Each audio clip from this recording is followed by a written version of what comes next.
नमस्कार, वंदे मातरम दोस्तों इन 4-5 सालों से पता नहीं हमारे युवा जिन लोगों अपसंस्कृति के प्रभाव में आकर चकाचौंध की कृत्रिम दुनिया में खोते जा रहे हैं, उसमें सबसे ज्यादा असर पड़ा है सोशल मीडिया नेटवर्किंग का।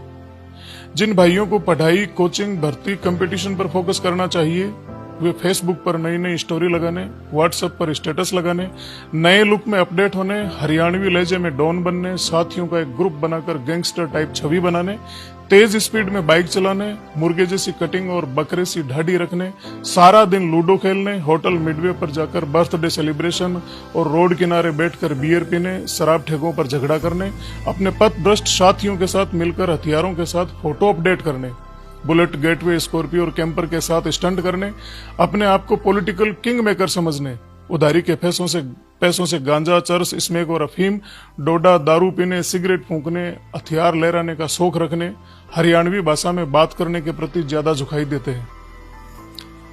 झुकते हुए दिखाई दे रहे हैं। और इनमें से अधिकांशतः ग्रामीण पृष्ठभूमि के निम्न मध्यम वर्गीय किसान परिवारों के बच्चे हैं, जिनसे उनके परिजन उज्जवल भविष्य की उम्मीद रख रहे हैं। परंतु ये मुर्गा कटिंग वाले डीजे के डांसर अलग ही दुनिया में जा रहे हैं।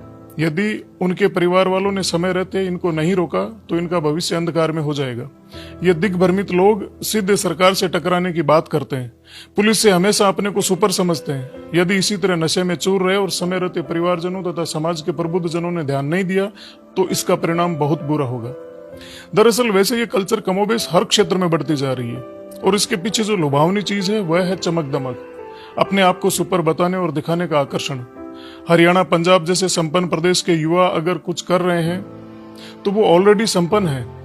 हालांकि इन प्रदेशों में भी बहुत से युवा अपराध के अंधकार भरे रास्तों की ओर जाने अनजाने बढ़ रहे हैं। संपन्न होने के बावजूद भी इन इलाकों में भी नैतिक सांस्कृतिक गिरावट की बातें सुनने में आ रही है। परंतु हमारे यहाँ के युवा, खासकर जो अभी अभी यौवन की ओर बढ़ रहे हैं, उनके हाथों में एंड्रॉयड फोन आते ही वो हरियाणा के लठेतों को और उनके फेसबुक या ठाट को देखकर बहुत जल्दी वैसे ही दिखने और बनने की दिशा में चल निकलते हैं। फिर शुरू होता है इनके यारां दा अड्डा, राजपूत जिगरी, धांसू गुजर, देसी जाट, देसी बन्ना, गामा हाले छोरे, यारां दी बादशाह, ग्रुप फलाना, गैंग ढिकाना, 001, 007, देसी बॉयज वगैरह वगैरह गैंगनुमा लड़कों की टोली बनना और दिखावटी चौंसलेबाजी।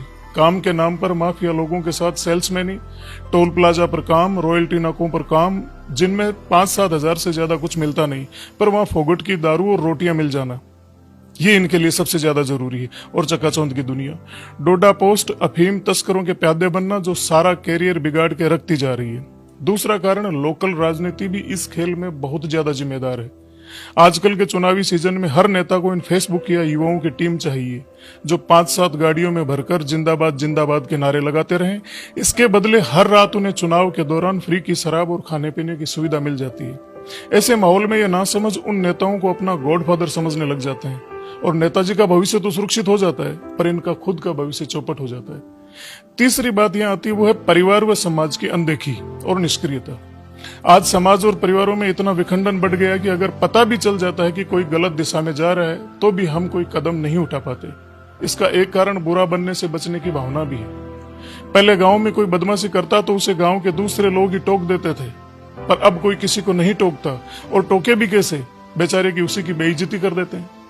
परिवार वालों की सुनते नहीं, ऐसे में कोई भी कुएं में पड़े और भाड़ में जाए कि मनोवृत्ति धीरे धीरे जड़ें मजबूत करती जा रही है।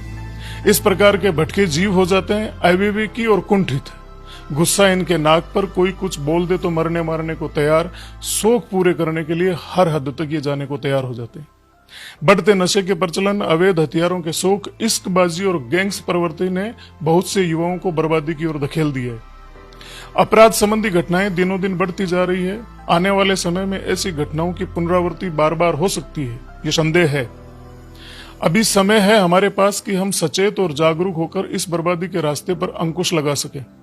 इसके लिए समाज के सभी जिम्मेदार नागरिकों को, हर पार्टी दल के राजनीतिक व्यक्तियों को, प्रबुद्ध जनों को, प्रशासन को, सबको जागरूक होकर उचित कदम उठाने ही होंगे।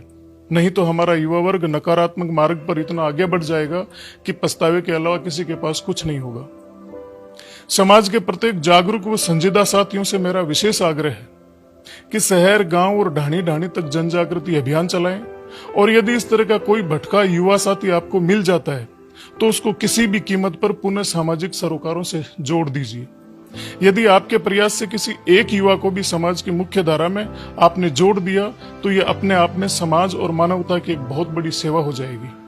आखिर में एक बात जिसे आपको जरूर जानना चाहिए दोस्तों, देश और प्रदेश में हम सब जातियों में बंटे हुए हैं और हर जाति का अपना एक संगठन है और हर संगठन में फॉर्च्यूनर और स्कॉर्पियो वाले नेता भी हैं जो अमूमन हर अनवांटेड जगहों पर दिख जाते हैं।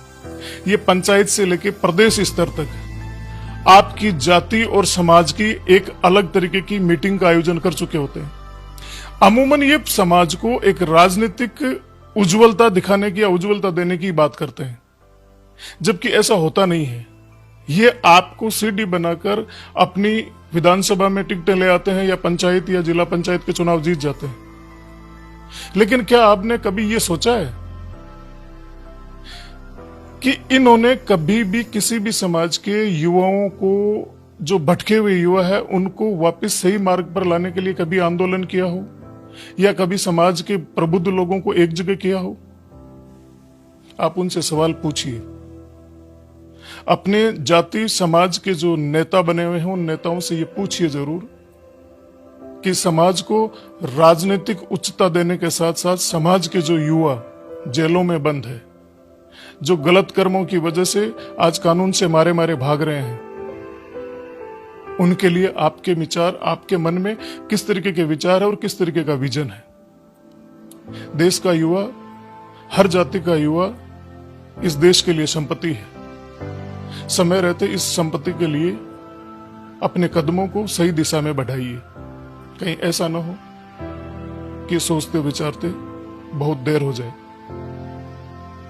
आप सोचिए जरूर और अपने अपने नेता से पूछिए जरूर। नमस्कार, वंदे मातरम साथियों।